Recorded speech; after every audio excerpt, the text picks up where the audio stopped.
講起對人體有害嘅食物，好多人都第一時間諗起公仔麵。大家普遍覺得公仔麵有好多防腐劑，對身體傷害好大。不過，根據世界衛生組織公布嘅數據，喺全球5大危害健康嘅食物排行榜入邊，公仔麵連前5名都入唔到。真正排前5名嘅食物會對人體血管造成嚴重破壞。喺香港，好多人幾乎日日都食緊呢5種食物，實際上塞緊你脆弱嘅血管。想明白點解公仔麵入唔到前5大危害食物，首先要搞清楚大家對防腐劑嘅誤解。現代公仔麵嘅生產工藝主要靠油炸或者熱風乾燥技術嚟徹底抽乾水分。呢種極度乾燥嘅環境令到微生物根本冇辦法生存同繁殖，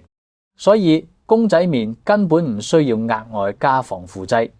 公仔麵之所以唔健康，係因為油炸麵餅入邊有飽和脂肪，同埋麵粉湯包入邊極高嘅鈉。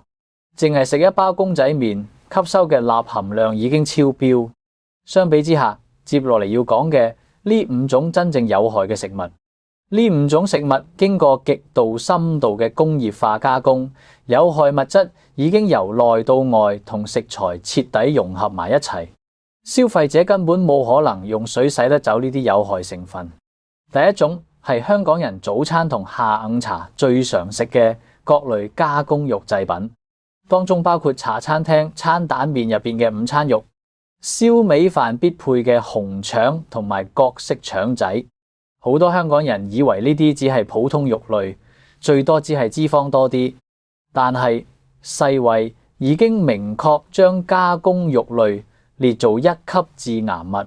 加工肉類之所以咁高危害，根本原因係佢嘅工業加工過程。為咗令肉類喺加工之後依然保持新鮮嘅粉紅色，同埋放好耐都唔變壞，食品工場喺生產過程入邊加咗大量嘅亞硝酸鹽。當呢啲亞硝酸鹽入到人體之後呢，就會變成一種叫亞硝胺嘅強烈致癌物質。淨係茶餐廳午餐肉入邊嘅鹽分呢，就已經會令到人體血管嘅滲透壓急速飆升。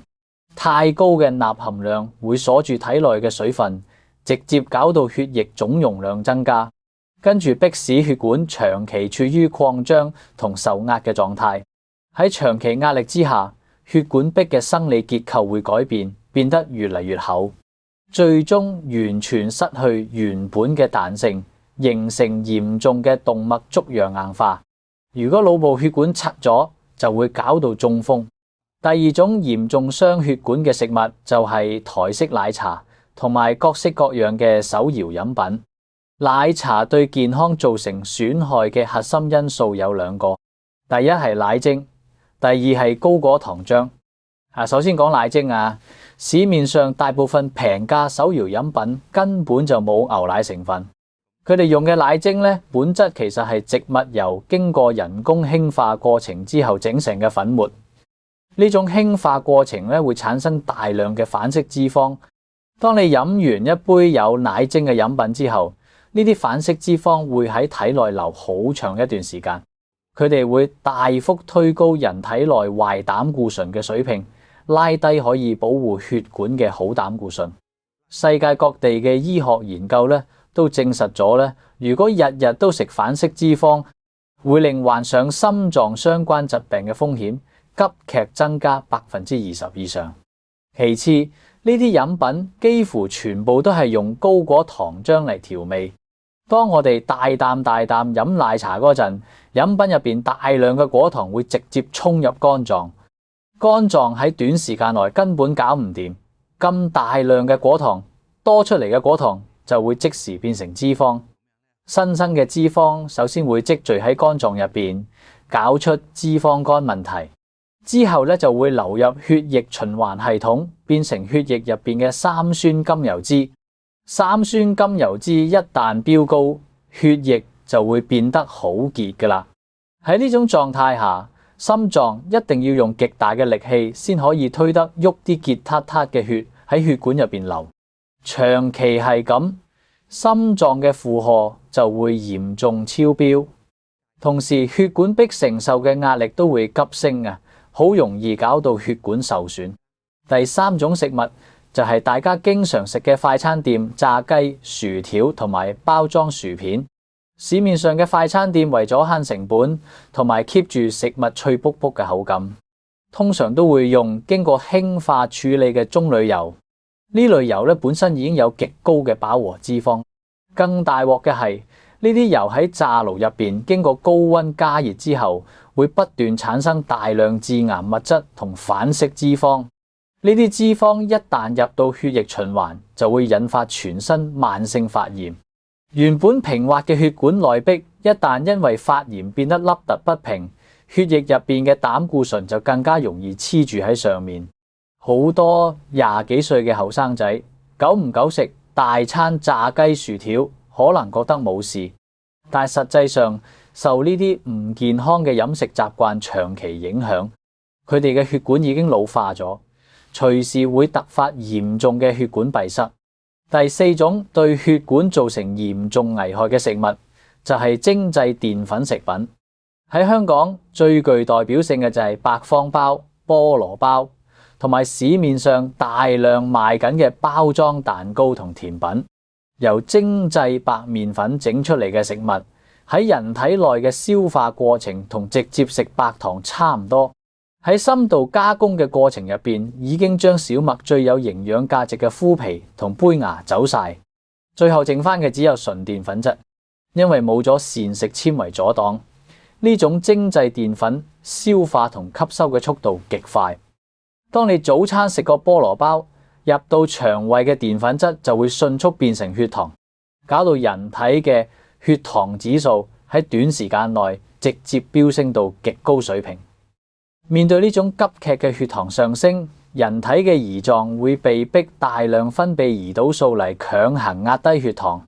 胰島素降血糖嘅生理機制就係將血液入邊多餘嘅糖分迅速變成脂肪儲存喺身體入邊。長期處於呢種極端嘅生化壓力下，身體就會產生胰島素阻抗，最終演變成二型糖尿病。第五種係辛辣嘅打邊爐湯底，各式各樣嘅即食湯包，同埋打邊爐最常食嘅高度加工肉類同丸類。香港人好中意打邊爐，好多湯底都用咗大量辣油、各種化學香精，再加埋極高分量嘅鹽分同味精熬製而成啦。湯底本身就已經係一個濃縮嘅血管破壞源啦。當你將肥牛、午餐肉呢啲食材擺入呢種湯底入邊不斷滾嗰陣，呢啲食材會瘋狂吸走湯底入邊大量嘅飽和脂肪同鹽分。更大鑊嘅係打邊爐常見嘅加工丸類，例如芝心丸、龍蝦丸呢啲，喺加工過程入邊加咗大量嘅改良澱粉，仲有極高比例嘅鹽分同埋各種防腐添加劑。消費者食嗰陣以為自己食緊海鮮或者肉類蛋白質，但係實際上食落肚嘅係撈埋人工香精嘅脂肪粒同化學合成物質。咁樣食一餐，可能已經一次過吸收咗等於正常3日所需要嘅鈉攝取量。喺呢種高強度攝取之後，體內嘅鈉含量極度超標，高鹽分會搞到血壓大幅飆高。同時間，血液入邊急增嘅脂肪酸會搞到血液變得好結，加埋神經系統受到刺激，血管壁喺呢段時間承受嘅物理壓力會以倍數增加。醫學統計數據好清楚咁顯示，每逢冬天突然轉凍或者放完長假之後，因為心腦血管疾病急性發作而被送入院嘅病人數量都會明顯增加。喺呢班發病人群入邊，有好大一部分患者都係喺病發前嘅幾個鐘頭入邊食過呢種高鹽分、高油脂、高化學添加嘅極端飲食。咁樣唔單止會直接破壞血管嘅正常功能，仲會搞到血液入邊嘅尿酸濃度瞬間急升，跟住引發嚴重嘅痛風症狀，搞到患者關節痛到死，甚至行唔到路。現代人應該多啲留意日常飲食習慣，特別係當屋企人年紀開始大，身體嘅基礎代謝率已經唔再好似後生嗰陣咁快。唔好等到血管塞晒，要瞓喺病床等醫生救嗰陣先嚟後悔。由而家呢一刻開始，對你自己嘅血管健康給予應有嘅重視同保護。呢個唔單止係為咗個人嘅長遠健康，更加係為咗屋企人